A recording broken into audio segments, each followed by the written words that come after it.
अमेरिकी सदर Donald Trump ने भारतीय नजात पॉल कपूर को जनूबी और वस्ती एशिया के लिए असिस्टेंट सेक्रेटरी ऑफ स्टेट नामजद कर दिया है। डेफिनेटली भारत को आई थिंक दोबारा एंटाइज किया जा रहा है अगेंस्ट चाइना इंडो पैसिफिक में, बिकॉज ट्रंप का अगर आप देखें तो पॉलिसी में मेजर शिफ्ट है।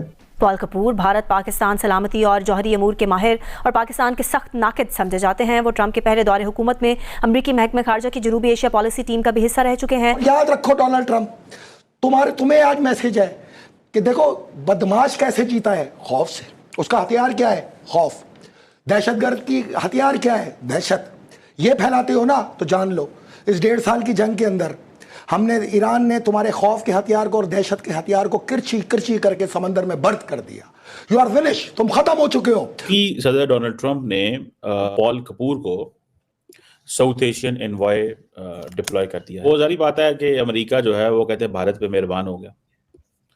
अच्छा, अब ये जो पॉल कपूर हैं ये पाकिस्तान के हवाले से बड़े सख्त ख्यालात रखते हैं। हम न्यूक्लियर आर्म कंट्री हैं, कन्वेंशनल वॉरफेयर में चाइना से तो वो जीत ही नहीं सकते। वो इतना सब कुछ स्टैक अप करके रखने की जरूरत क्या है? और दुनिया में सबसे ज्यादा डिफेंस स्पेंडिंग इंडिया करता है। Whole world, America, European Union is bound to support Pakistan in militarily and financially.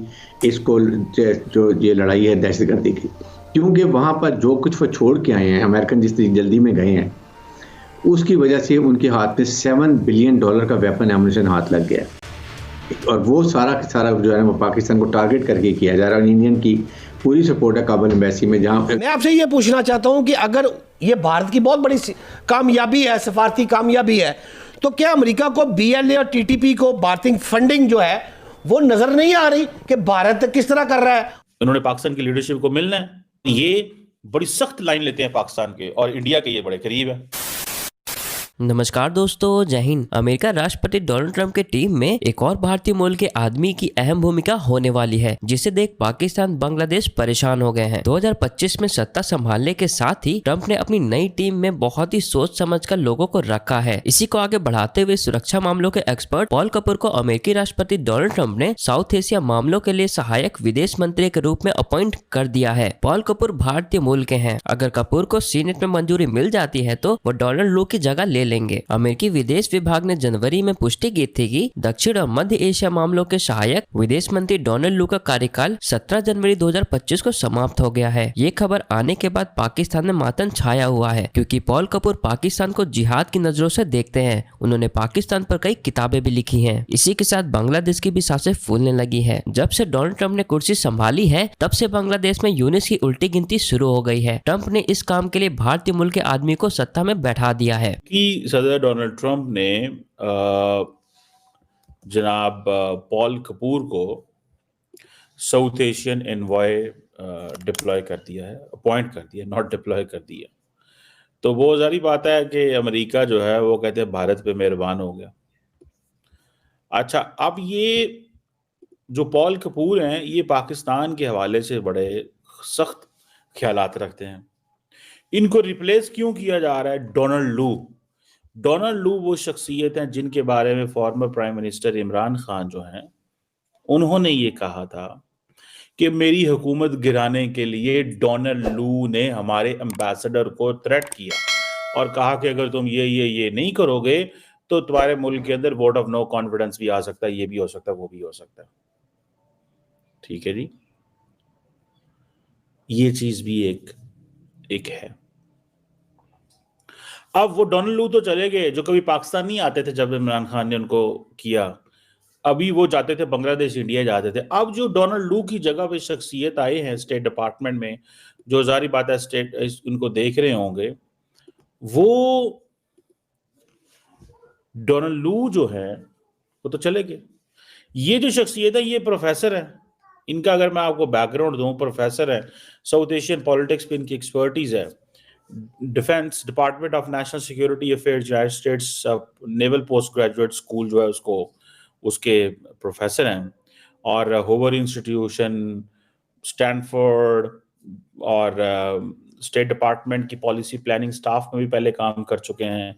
Indo Pacific strategy, US India relations पे भी काम कर रहे हैं और पढ़ाया पढ़ाया भी है, प्रोफेसर बंदे हैं।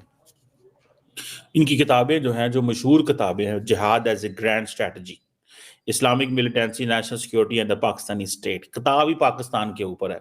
सो it means the next person who is coming on towards Pakistan, वो पाकिस्तान के हवाले से फिक्स माइंड से आ रहे हैं। जिहाद एज ग्रैंड स्ट्रेटजी, ये एक ग्रैंड स्ट्रेटजी है, ठीक है जी। ऑक्सफोर्ड यूनिवर्सिटी ने वो किताब छापी थी। फिर उन्होंने बुक लिखी dangerous deterrent, nuclear weapons proliferation and conflict in south Asia. जारी बात है, इसमें न्यूक्लियर वेपन्स प्रोलिफरेशन में लिखा होगा कि इंडिया को सीरियस खतरा है चाइना से, तो वो इसलिए बना रहा है। और पाकिस्तान ने जो है वो क्यों बनाया, पाकिस्तान की जारी बात है AQ खान का जिक्र होगा कि जी इनके नेटवर्क है, दिस दैट। मैं आपको पहली स्टोरी बता रहा हूँ, उन्होंने पाकिस्तान की लीडरशिप को मिलना है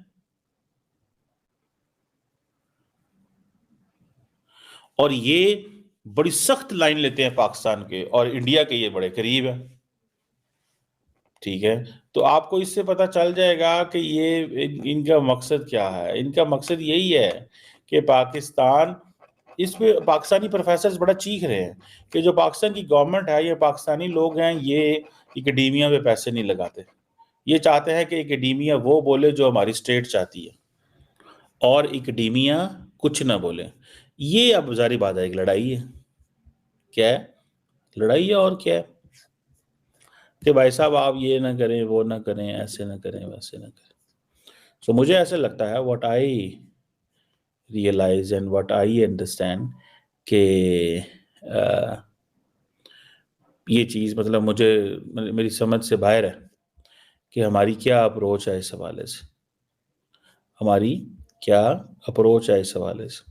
क्यों हम अपने एकेडमिक्स को तैयार नहीं करते, क्यों हम अपने स्कॉलर्स को ये सपोर्ट नहीं देते, क्यों हमारे स्कॉलर्स सामने नहीं हैं, और क्या किया जा सकता है इस हवाले से।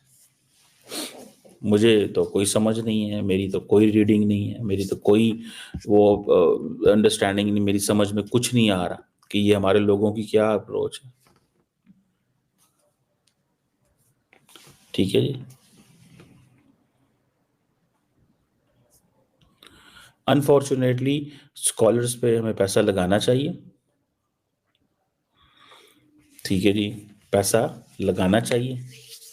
और ठीक है जी, ये पैसा जितना ज़्यादा वो जिसे कहते हैं ना लगेगा अपने स्कॉलर्स पे, पाकिस्तान को फ़ायदा होगा।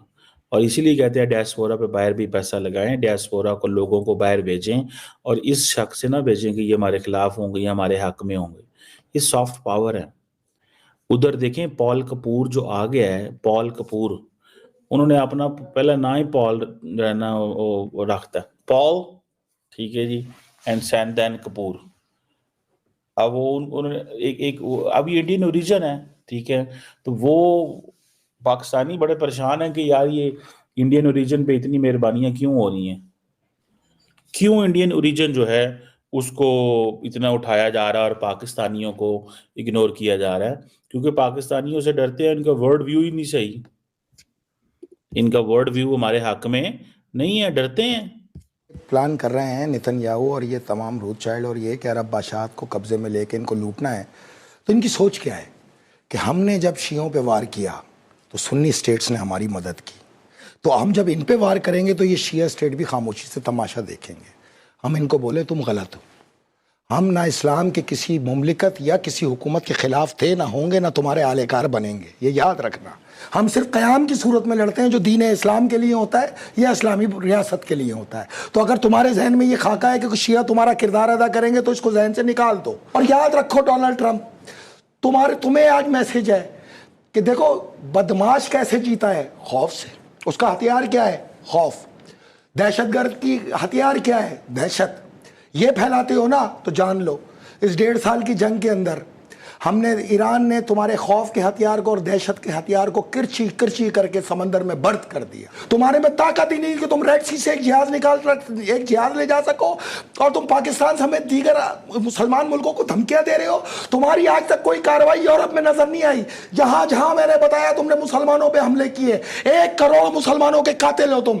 डरना उस दिन से कि जो 23 फरवरी का तुम प्लान कर रहे हो हसन नसरुल्लाह साहब के जनाजे पे हमला करने का, ये ना करना, वरना 18,000 किलोमीटर का बैनुल बर्रा आज़म मिसाइल सीधा वॉशिंगटन में जाके गिरेगा और पहली बार अमरीकियों को पता चलेगा कि कत्लेआम और हमला क्या होता है।